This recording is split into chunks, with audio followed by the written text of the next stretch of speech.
સરકારે જાહેર કરેલા રાહત પેકેજનો મુદ્દો, જેમાં રાહત પેકેજ મુદ્દે ભારતીય કિસાન સંઘના મહામંત્રીનું આવ્યું છે મહત્વપૂર્ણ નિવેદન।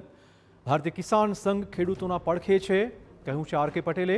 ખેડૂતોને થયેલા નુકસાન મુજબ વળતર મળવું જ જોઈએ। પેકેજના પક્ષમાં બોલતા એપીએમસીના હોદ્દેદારોને લીધા હતા તેમણે આડે હાથ। એપીએમસીના હોદ્દેદારો પેકેજની ખોટી વાહવાઈ ન કરે, આ પ્રકારની પણ તેમણે વાત મૂકી છે। પેકેજમાં ખેડૂતોને કેટલી સહાય મળશે તેનો હિસાબ મેળવે।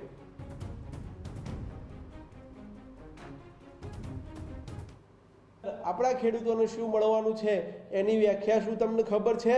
તો એમ ખાલી માત્ર ને માત્ર વાહવાહી મેળવવા માટે સરકારના પેકેજના આવકાર્યા સિવાય અત્યારે સરકારના જે જાહેરાત કરવાની છે એ આપણા માધ્યમથી સરકારશ્રીને પૂછી અને એનો પરિપત્ર બને અને છેવાડાના આપણા જ તાલુકાની અંદર આપણો કોઈ ખેડૂત બાકી ના રહી જાય તે દિશાની અંદર કાર્ય કરશે તો ખેડૂતોને પણ ગમશે અને પ્રજા પણ એ વાતના આવકારશે।